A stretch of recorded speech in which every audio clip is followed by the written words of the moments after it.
Welcome to Sports Geek, the podcast built for sports digital and sports business professionals. And now, here's your host, looking for locations to host Digital to Dollars workshops, Sean Callanan.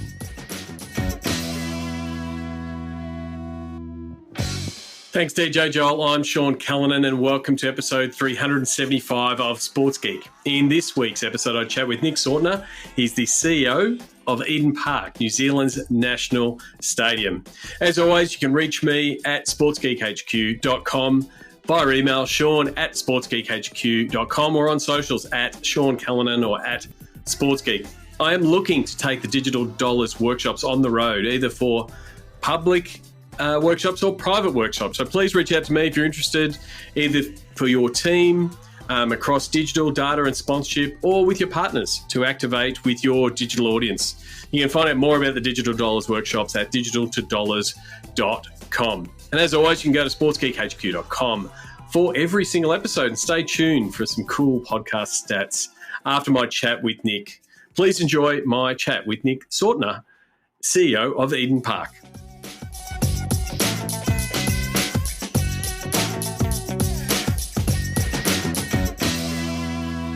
Very happy to welcome Nick Sautner. He's the CEO of Eden Park, based in New Zealand. Nick, welcome to the podcast. Thanks so much for your time, Sean, and greatly appreciate it. Not a problem at all. I always start my chats, and especially for those who end up in the CEO role, is trying to find out how they got started in the world of sports business. What about yourself? How did you get your first gig in the world of sport?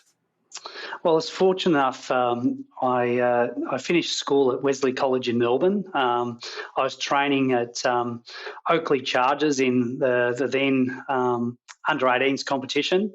I was a bit unsure as to what I wanted to do at university, and saw an opportunity. My mother actually saw in the newspaper there was an ad for a sports management program. So I was fortunate enough, went to university, ended up doing a couple of degrees. During that time, played around 300 games of EFL football, started working at the AFL at the time, and then Ian Collins approached me through the late Jill Lindsay to move across to Colonial Stadium in about June 2000. Stadium management in 2000 really wasn't even a skill set, and then for 13 years went through 5 different roles, ended up Chief Commercial Officer, but I've worked in operations, commercial, and then during that time also was fortunate enough to do an MBA with Melbourne Business School and see some amazing events both in Melbourne but also around the globe. So I want to go back to that initial part, because for those who don't know, Colonial Stadium is now what we know as Marvel Stadium. It was the second stadium in Melbourne and built in the inner city. You're right, because it was a bit of a unique stadium to begin with. Not like a lot of the traditional stadiums that were traditional cricket grounds, managed by trust. It was a more private funded. I mean, still had government funding and those kind of things. What was it like? Because like you said, especially in the Australian marketplace, stadium management and facilities management was still, I don't want to say being professionalised, but it was sort of in that space of sort of starting to level up. What was those early days of Colonial Stadium, and then Telstra Dome, and then Etihad Stadium, as it went through a few names? What were those days like? I look back with a real sense of pride. Even the Docklands precinct, we were a $460 million project. It was a $25 billion development. There was nothing within the Docklands when we were starting off in 2000. And we went through 3 owners during that time. So we purchased and sold the asset on a number of occasions. We had owners and operators.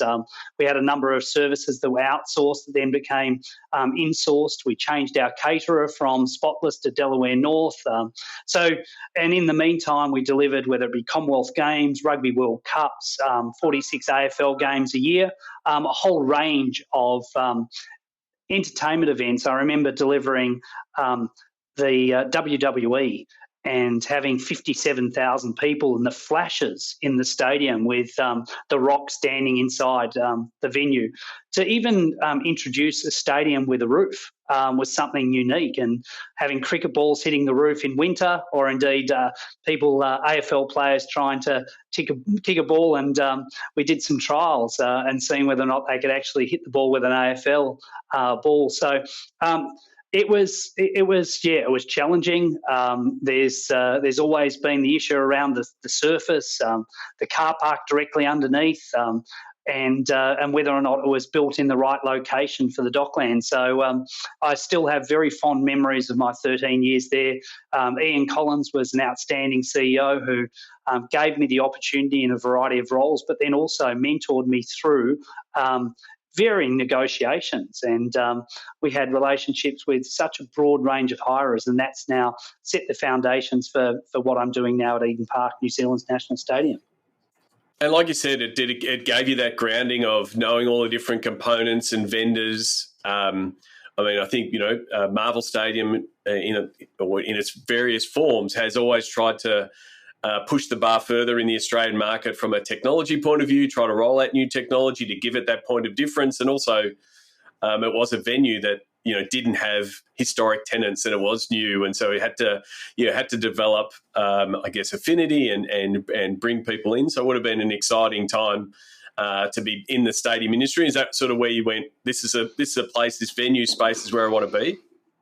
I just felt like it's a privileged life, and as the custodian of whether it be a national stadium like Eden Park or indeed a venue like Marvel Stadium, that we had such a diverse range of revenue streams, the number of patrons and the escapism that it provided, the introduction of areas like the Medallion Club and Diamond Club, products that hadn't been seen in the Australian market. So we did challenge the norm, engaging with the local community, with the development of whether it be the Docklands Eye, you look at the O'Brien Ice House, the NAB buildings. So it was this urban environment that had its challenges with construction and how that sort of interacted on game days. The whole perception of what the stadium was and the comparisons between somewhere like the MCG that has 100 years of history and tradition. And so I look at it at that time now and say the foundations and a lot of the processes that were implemented over those first 5 years are now still being implemented at the stadium. So it was for me to see and experience and understand the industry, to get the opportunities to go to the likes of Super Bowls, to bring back ideas to the stadium, or the Dubai Sevens ahead of the Commonwealth Games 7. So all of these wonderful opportunities, and to be able to be on the cutting edge of technology. And there weren't too many stadiums at the time with a roof, a retractable roof, and the span of 18,000 square metres of grass. And as I say, with increased utilisations comes increased challenges. Yep. And so you were there for a long while and sort of in your final years in that commercial role, so understanding, what that means to be in a commercial environment from a stadium point of view. And then you went across to WA in a footy role of the Western Australian Football Commission. Was that something just to, I guess, broaden your skill set and look at things outside the venue? What did that opportunity bring you? I'd been approached a couple of years earlier to go across in a role, and it wasn't the right time. But then we had the opportunity to move across WA. WA is a beautiful state. We had 3 wonderful years across there, involved with obviously Domain Stadium. So I was fortunate enough to do the renewal of the Etihad Airways naming rights in Melbourne, and then the Domain Stadium naming rights before the then Optus Stadium was built.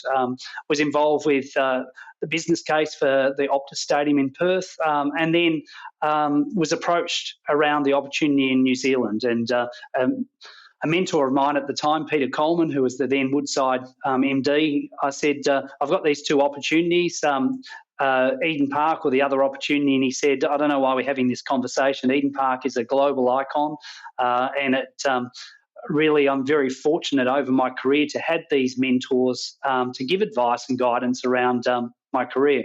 So WA, with the West Australian Football Commission structure, they own West Coast and Fremantle. Football runs WA. As much as the mining sector is so vital to the economy of Australia, in WA, our board, we had representation from Woodside, Rio Tinto, BHP, Alcoa. So it was such an influential and group of individuals. And as I say, West Coast had had an era of excellence. Fremantle was going into that era under Ross Lyon. So it was an exciting time, and it probably also showed to me that my passion is actually for the diversity of content. So a lot of the time, and you look at some of the CEO roles of sporting teams, their week and their whole team's week is determined by the on-field success.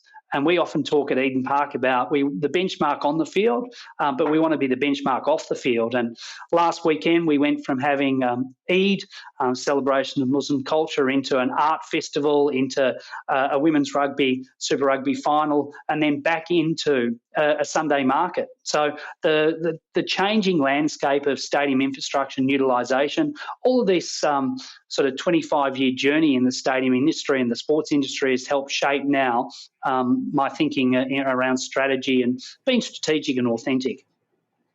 So you talk a little bit about that, moving to Eden Park. For those who don't know, very well known in Australia and New Zealand, Eden Park as a venue, many huge sporting moments. For the international listeners who might not know, give us a little bit of a snapshot of Eden Park and what it means to New Zealand. So Eden Park's New Zealand's national stadium, 120 years of history and tradition. Historically, it's been used for cricket and rugby. It's held 3 Rugby World Cups, and those Rugby World Cups have been won by the All Blacks and the Black Ferns. We've also had some historic moments in the cricket landscape with Cricket World Cups. I was fortunate enough to have Satya Nadella, Microsoft CEO, visit a couple of years ago, and he said to me, I grew up in Hyderabad, watching cricket from Eden Park, and now to have the opportunity to visit. And we'd done our research and we understood that his background, he wanted to be an Indian cricketer. So we had Colin Munro and Martin Guptill and gave him the opportunity to bowl a couple of balls to those gents. And so there's always people who have been or have experienced Eden Park, there's some form of connection. And on the international scale, the spiritual home of the All Blacks have an over 90% winning record, over 30 years without a loss at the venue. The Black Ferns coming off a Rugby World Cup victory after England was in the running to win 30 straight, and the final managed to win in the last contest of the match. So it is in Te Reo Māori that Eden Park has mana. There's just something about the place that special moments and memories are created when people perform on the field or get the experience to sit in the stands. I mean, it's amazing. I've been lucky enough to be there. I spoke there at a conference way back in 2010. But you're right, there are stadiums, whether it be Eden Park, it be the MCG or Wrigley Field or Lords, where you go in and you just sort of get enveloped in the history and you sort of know big moments have happened here. And that's, it's hard to manufacture. They're the ones that just come with the history. When you're talking about, moving to Eden Park and, that long history of being a sports venue, seen as a sports venue, big for big moments, but then what you were talking about before about this diversification of sports venues and coming up with different offerings, was there a conscious tack to, hey, how can we widen the experience? What are the other things that we offer? Because what you described there probably wasn't what the schedule looked like when you turned up in 2016. Well, I remember distinctly, I stood on the balcony here at Eden Park and I saw a bilingual national anthem and a haka. And I think if there's ever a sporting moment that you want to experience, it's a haka at Eden Park. And so I called my wife and said, if the opportunity does arise, I think we should move to New Zealand. And fortunately, my wife has supported me in my career and moved states or indeed countries. And so after taking the 2IC role and then going through a process and being appointed CEO, in my first 100 days, again, the then chairman appointed a mentor for me and said, we need to redefine our vision, our mission, our strategic plan and our game plan. And so during that time, engage with our stakeholders, but also our staff. And it was very clear to me that our vision, we need to be our national stadium under the trust deed, that is an act of parliament. We need to be multi-purpose. We have to live and breed values and behaviours, and that's our game plan. And then we identified 7 strategic priorities. And the first one was believe it or not, in 2020, Eden Park could host sporting events but still couldn't host concerts. And so our first strategic priority was to actually work with council, work with the community, work with government to get reform in our consenting. We're fortunate enough to go through a process and get awarded the right to hold concerts. And our first ever concert was 660 during a pandemic. The world was locked down, wearing masks, and we had 50,000 people here for that concert. And it was truly magical. The lead singer, Machu Walters, his grandfather had played as a Māori All Black on Eden Park. So it just came together. And as a result of that fixture or concert, we've now had a number of other artists, including recently Pink on International Women's Day, to be the first headline artist at our national stadium. So our first strategic priority was to get that consenting framework changed. Our second was community engagement. I often, when I'm talking about Eden Park, I talk about we're in a residential area. But if you look to stadiums around the globe, you look at EPL clubs or even the Coliseum. Since the Coliseum, stadiums have been built in residential areas. They bring communities together. If in recent times, we look at the Atlanta Falcons and what's happened with Mercedes-Benz Stadium and that whole enriching the community and the lives of those that live within. So from our side, it was then community engagement. We started a program called the Hood, Neighbourhood Supporters Club. Within 24 hours, we had 1,500 houses sign up.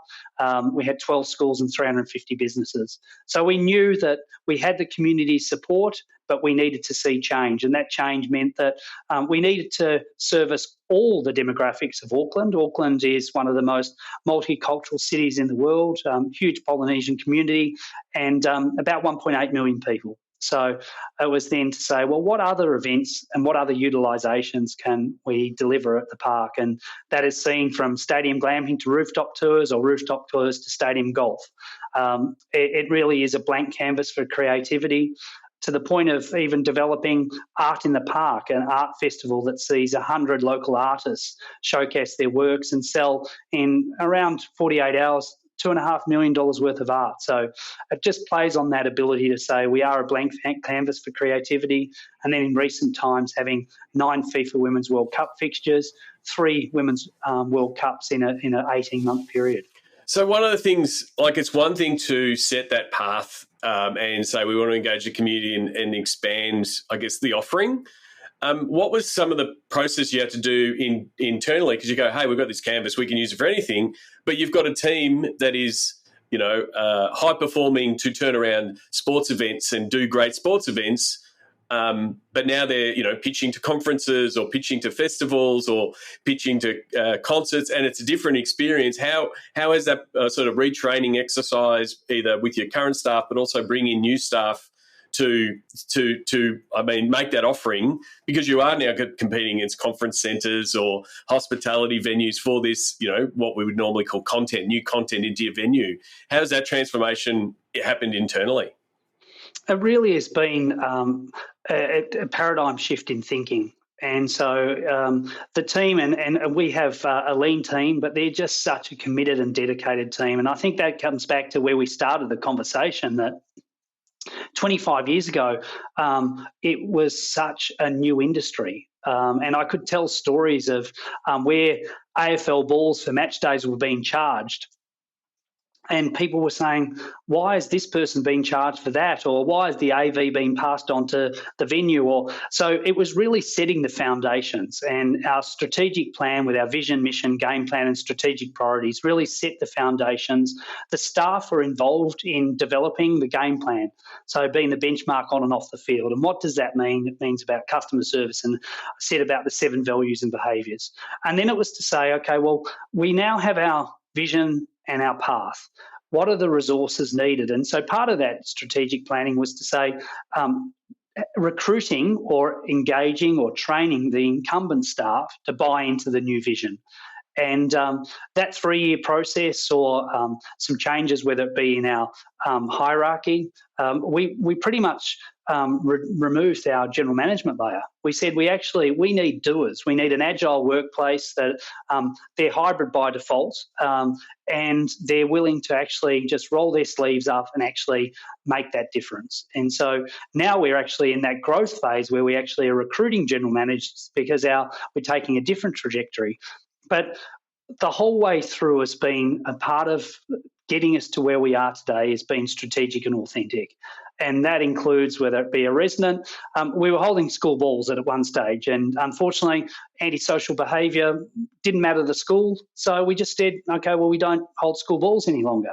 And so the influence that had on the community was far greater than an Ed Sheeran concert. But on the flip side, when Ed Sheeran comes to Eden Park, he goes and performs 3 songs at 3 local schools and creates a memory that those individuals will never forget. So that whole strategic and authentic approach that has seen us literally door knock, know our residents, engage with the residents through the hood, and then understand this is the path we want to take and getting them to buy into that path. Absolutely. I wanted to touch on, you mentioned it briefly, I guess the impact of the Women's World Cup. I was lucky enough to talk to Andrew Pragnell before the Women's World Cup, but, over 350,000 people attended Eden Park. What was the feeling and the vibe, and I guess the success of those games at Eden Park? I talked earlier about just there's something special at Eden Park, and I was fortunate enough to meet Hannah Wilkinson around 2 years out from the FIFA Women's World Cup. She was playing a piano in reception. We have Pianos in the Park. It's a program that we engage with a local provider, and people can come and play piano on event day or non-event day. And we got talking, and then we started following each other on Instagram. And Hannah Wilkinson, not only a champion on field, but also a champion off field, whether it be in the arts, in the music, etc. So I spoke to her and I said, I'd like you to design something to celebrate the 3 Women's World Cups over a 3-year period. Within 24 hours, Hannah had designed this amazing incorporation of Māori culture into the 3 codes and to produce this for Eden Park. Now, unfortunately, we had a pandemic and it took a bit of time, but we managed to get Hannah along, and it was about 2 years after we first engaged, and she starts painting street art at Eden Park. She was getting Uber Eats delivered to her. She was getting all of this experience, but the finished product was something just so special and amazing. And then she signed a couple of limited edition prints that were given to whether it be the president of FIFA or the ex-Prime Minister Jacinda Ardern.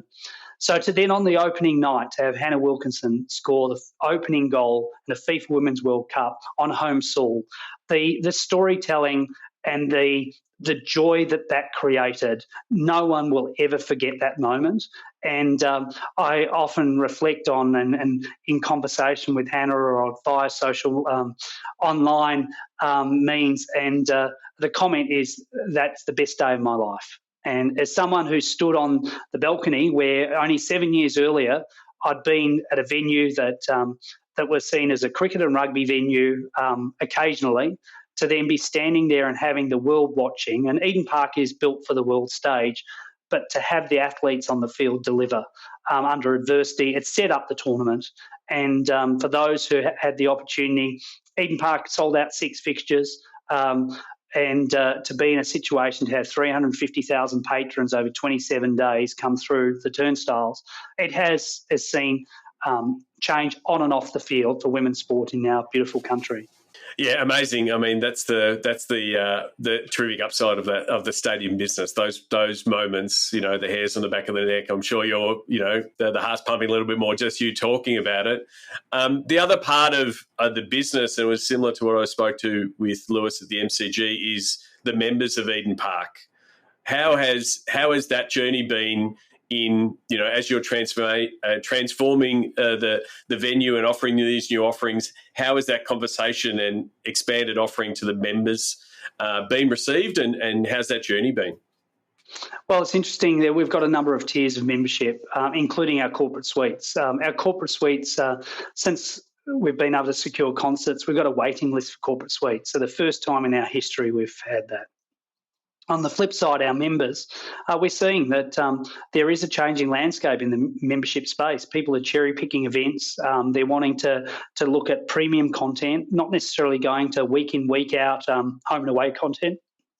So we've had to refine our product and work with our members, but also be very respectful of the past and mindful of the future. That some of these members have been 50-year members with the park. So to see this transformational change has been really rewarding for a lot of them, to see $30 million of upgrades leading to the FIFA Women's World Cup, to see LED lights being installed and now order-tier seat, all of these little elements that are legacies that are arising from the investment into the 3 Women's World Cups.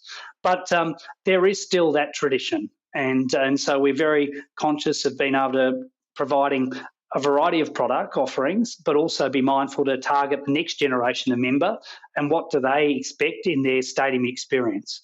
And so that's for us now with our 2.1 development is looking at the future landscape. And my discussions with the board really is now focused on me working in the future of the business. We've got now executive leadership team that is actually able to deliver our current activities and strategy. And it's for myself to look at whether it be opportunities within Eden Park or indeed outside the 4 walls. We believe 70% of today's revenue wasn't with Eden Park 5 years ago. And so that's how much our business has changed. I think within the next 3 years, 30% of our revenue will be from outside the 4 walls, looking at whether it be consultancy. We've just set up Eden Park Advisory, looking at international markets, but also managing other venues in the area. So that's where our members play a critical role, because those reciprocal rights for those members with some of those other properties actually present new opportunities for a diverse range of membership offerings. And with that future focus, are you constantly looking at what's happening in the US market and what's happening in the UK market on how stadium designs are changing, like you said, around what the experience is like for the younger fan, this open air bars and the games happening on in the background, and trying to figure out how one you can either do it now or plan it for the future? Is that sort of where you're sitting now to sort of again cherry pick the best of breed from different parts of the world? I've been committed to ongoing education, and I was fortunate enough about 6 months ago to go to Stanford to look at an organisational renewal and change program. But then after it, I went to 11 venues in 5 days in the US. It opened my eyes in terms of the opportunities for sideline supporter suites and the need for us to implement that product as a matter of priority. That whole experiencing the players being courtside, whether it be for tennis or rugby or cricket, is something that now we're looking to implement over the next 12 months and have started and committed to doing so.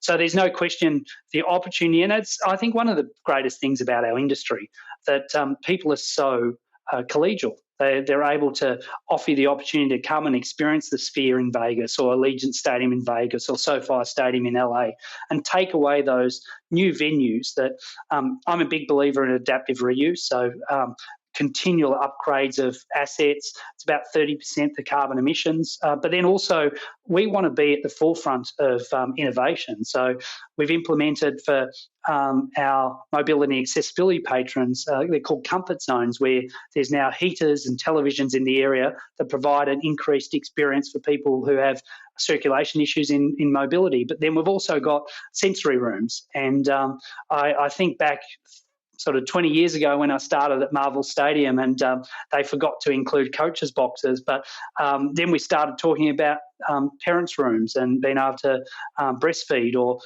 provide various prayer rooms. And so we see this evolution, and people forget that these assets, they're public good assets, but they're also very expensive to maintain. So how you can partner and learn from other stadiums and implement it in a cost-effective manner, but also in an environmentally sustainable fashion.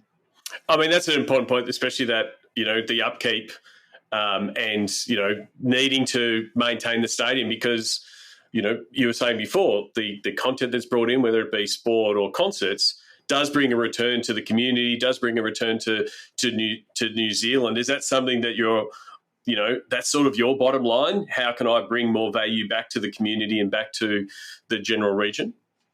Definitely, and we often reflect on the public good that Eden Park creates, whether it be the 3,000 casual employees that work on an event day, it's the extra shift for a train driver, a bus driver, the local restaurants and cafes, the local community. We have a number of, we've got an entrepreneurs alley where young children in the area sell whether it be lemonade or honey with crumpets or whatever it may be. So I've even got a letter on my desk from a young man who said he wants more concerts at Eden Park because he charged $25 instead of $15 for parking in the backyard at his parents' place. So there's these sorts of stories that they will be the entrepreneurs of the future.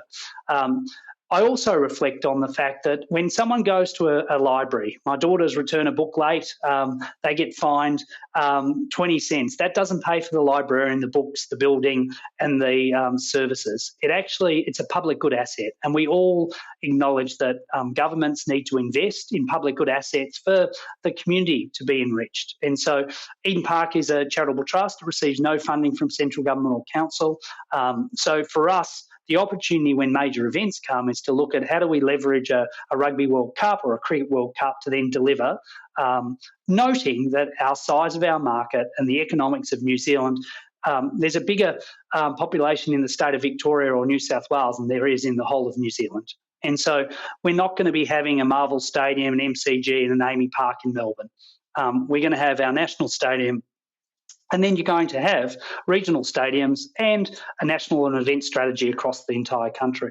So for us, it's around being able to articulate the business principles, and that's, I think, one of the strengths in my 25 years in the industry is actually to look at Eden Park as a piece of infrastructure that provides far greater than the community good element. But also, if I was a CEO of a supermarket or a toll road and I was operating at 97% idle capacity, I probably wouldn't have a job. Yet the stadium industry 25 years ago, that was just accepted. And the costs associated were just incurred.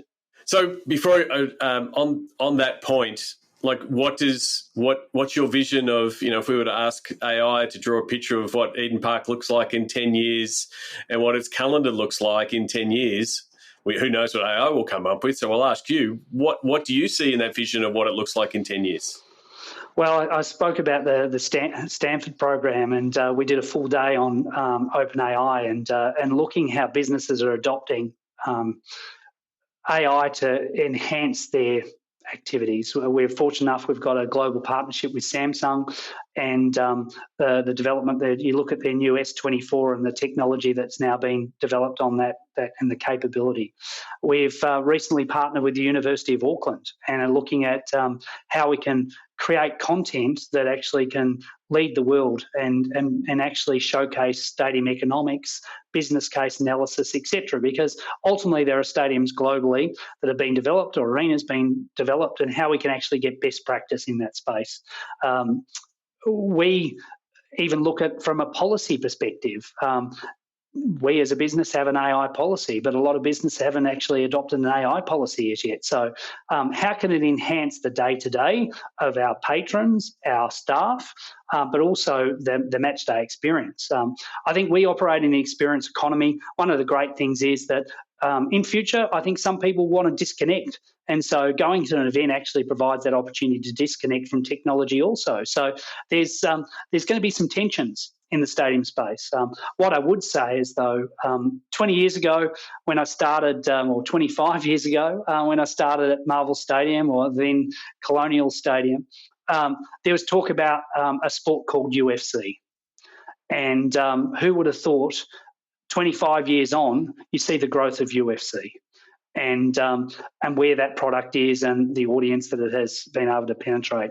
My view is that in future, hybrid content will be something that is really embraced. And we're talking about putting a tennis court on Eden Park, but also having a dance party at the same time. So you look at the live golf experience. So as probably you can hear from our previous conversations and today, I do a lot of talking. So me going to the Australian Open, it's a great experience, but it's pretty challenging being quiet for 3 hours or 5 hours. So maybe actually tennis needs to evolve and incorporate into sport an element of entertainment or hybrid activity. And that's the same whether it be you look at pickleball or you look at table tennis or you look at all these other sports now that are actually the hybrid model might be something that we should be experiencing. Yeah, well, that's right. I mean, I think there was a tennis match that happened at the Miami Dolphins Stadium, Hard Rock Stadium recently. So again, it's like if someone said, well, what's a tennis match doing in a football stadium? Well, if you get the right product there, it becomes a completely new experience and what's there. You did talk before about, I guess, the collegial nature of the business. We recently caught up at Sport Next conference here in Melbourne. What do you look for when you go to a conference like that? And did you have any main takeaways from your experience at Sport Next? Melbourne is the events capital of the world. That's something that I was fortunate enough to experience the Grand Prix in its embryonic stages, and we look back at the Kennett government and the vision for Victoria. It wasn't to be the events capital of Australia, it was the events capital of the world. The calendar of content that Victoria has been able to create and continue to create, and these opportunities to actually showcase the state on a global scale is something that is the envy of the world. The people in the room, often I find with a lot of the conferences, it's the conversations had in the breakout times and the relationships that are generated. I was fortunate enough to spend some time with Sean Harvey over in Wrexham and then to catch up with him again in Melbourne. People like Eddie Maguire, who probably we connected at Marvel Stadium, but in the Etihad days, but also from a VFL context. So when you look at the AFL and 400,000 fans going on a weekend to live sport in Melbourne, it is truly phenomenal. I don't know if there'd be another city in the world that would have such attendance and the number of teams and yet the membership base. It really is within the DNA of Australians. So it reminded me just the 500,000 going to the Grand Prix. And just the scale of the event calendar that Victoria has, but also the investment. The government's put a significant investment into that Melbourne Park precinct over a number of years, and it is the benchmark for all Grand Slams. So I probably was a little envious with the investment piece. It was great to actually connect with like-minded individuals, and it's not necessarily just from the stadium landscape. But I think that piece to actually even bounce off ideas. And often a lot of the ideas that we've implemented in the stadium context is actually from walking down the high street and seeing, well, Lime scooters have launched. So how do we actually get mobility access to the park formalised before actually it becomes an issue? And so this is where I think even and sadly, obviously, with what transpired in Bondi and with Westfield, but I remember going with Ian Collins to Stratford City and Westfield and then talking about the West Ham game at the Olympic Stadium and 1 million people within the shopping centre and the train coming in from the Eurostar and that connection and how they actually manage across. So that ability to actually hear and understand and learn and then take that back to your own market is something that global perspective and localised implementation. Your train reference there reminded me one of the things I was going to ask you about. I was going to ask you about the KFC gravy train, and hat tip to JW Cannon who tweets a lot of these things and he put it on my radar. Tell us about the KFC gravy train. I talk about innovation and I think for people, we actually just want them to come and have fun.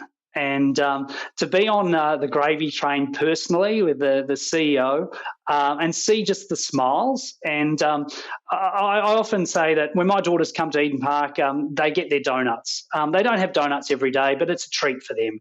And you can try and put on a steak and you can try and do this, but most of the time we know with the FIFA Women's World Cup, we know with our family-friendly events, kids want buckets of chips and donuts. And yes, you can, and we've got 25 food trucks here, but we know what are the ones that are that people love. And so everyone in New Zealand loves KFC. So to be able to get their KFC gravy train, to have Carlos Spencer dressed up as the Colonel, it was an experience. And that made headlines around the world.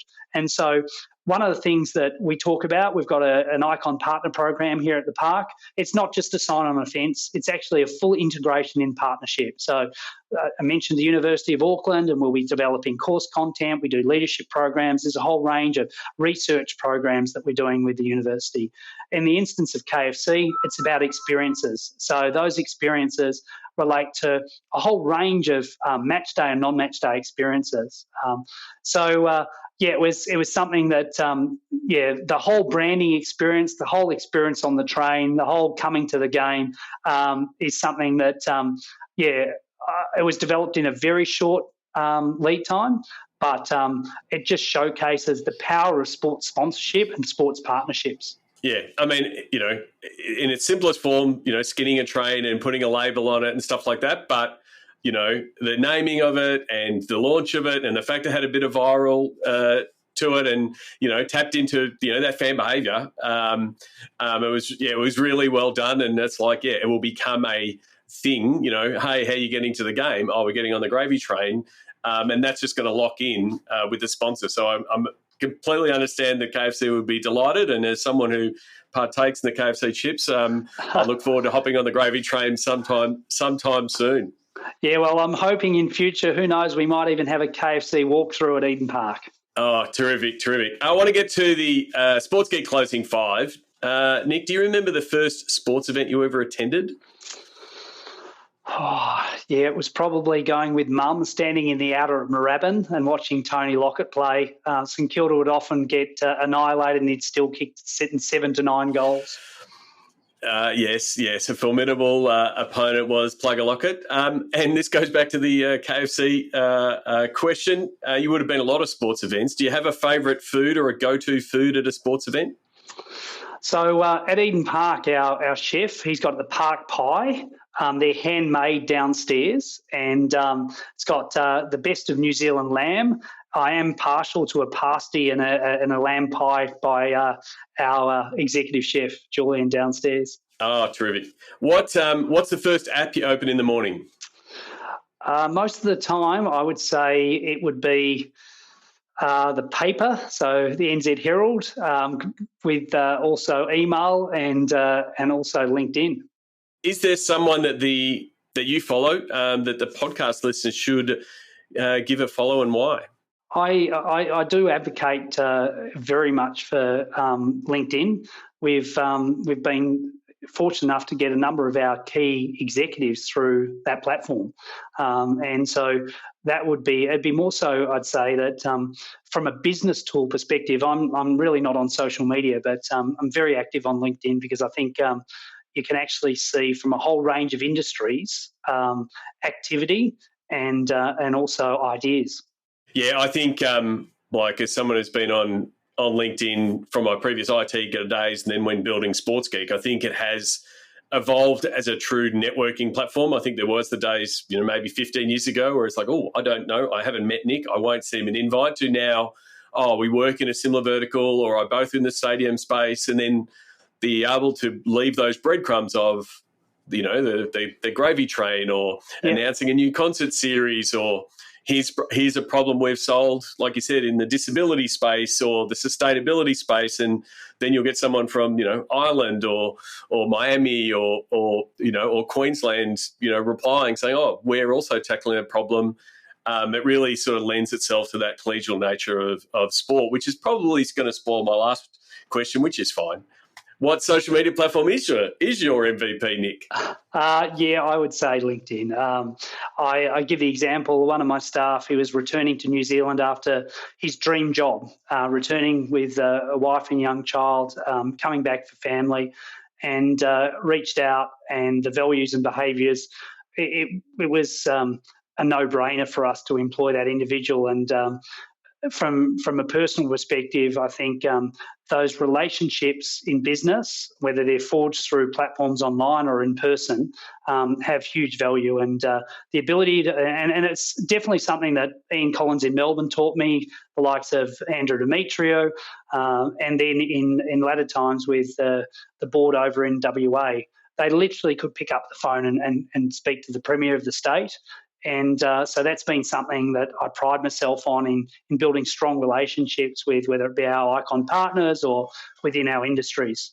Well, Nick, I really do appreciate you coming on the podcast. Hopefully I am in your part of the world soon and get to come back to Eden Park in the very near future, but I really do appreciate it. What is the best way for people to reach you? Is it on LinkedIn to reach out to say that they listen to the podcast?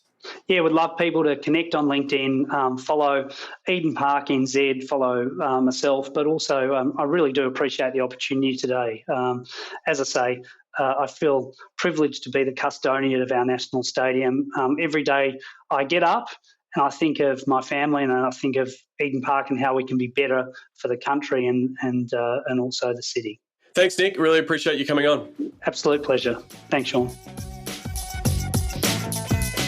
Looking to help your digital or sponsorship team? Book in for a Pick My Brain session with Sean Callanan to help your team level up. Book now at sportsgeekhq.com/pickmybrain.